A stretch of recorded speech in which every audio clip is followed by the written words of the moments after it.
আমাদের অঞ্চলের প্রধানের পরিবর্তন হবে না, তথাপি এই নির্বাচনটা একটা ভাইটাল নির্বাচন, যার দ্বারা ভারতবর্ষ কোন দিকে পরিচালিত হবে। ভারতবর্ষ বিপন্ন, ভারতবর্ষের সংবিধান বিপন্ন, ভারতবর্ষের সংবিধান,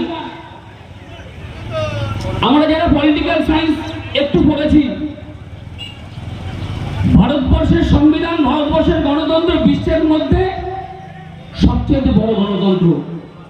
সেই গণতন্ত্র কিন্তু বিপন্ন। কার দ্বারা বিপন্ন?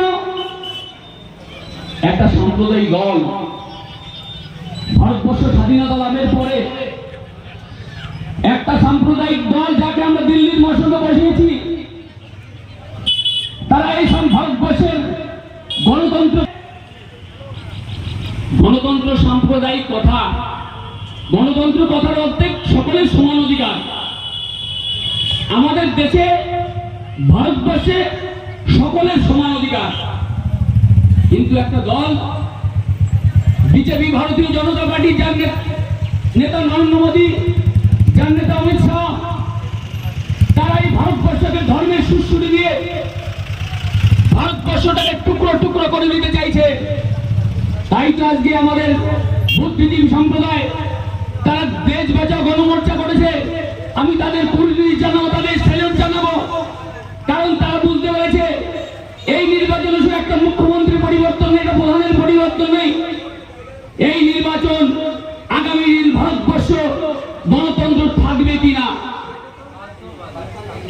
আমরা যারা রাজনীতি করি, আমরা যারা তৃণমূল কংগ্রেসটা করি, আমাদের উদ্দেশ্য আমাদের নেত্রী মমতা বন্দ্যোপাধ্যায় শিখিয়েছে।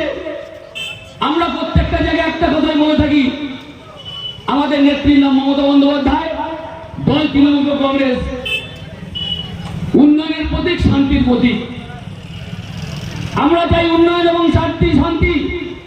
তাই এই পথসভায় আমার মাইকের আওয়াজ যতদূর যাচ্ছে, এই ঝাড়গ্রাম অঞ্চলের সাম্প্রদায়িক দাঙ্গাবাজ বিজেপির উদ্দেশ্যে বলা,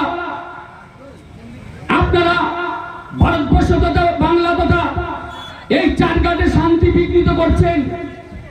তাই মাননীয় মায়েদের কাছে অনুরোধ, আগামী দিন আমাদের দেশের উন্নয়ন, আমাদের দেশের গণতন্ত্র, আমাদের দেশের শান্তি রক্ষা করবার জন্য আগামী 20 তারিখ আমাদের যিনি প্রার্থী, তার সমর্থনে কিন্তু আমরা ভোট ভিক্ষা চাইছি। আমরা যারা রাজনীতি করে আমরা কি চাই? আমাদের প্রধান মঞ্চে আছে, প্রধানকে আপনারা ভোট দিয়ে জয়যুক্ত করেছেন। প্রধানের উদ্দেশ্য রাস্তাঘাট, ড্রেন, জলের ব্যবস্থা, স্কুলের উন্নয়ন,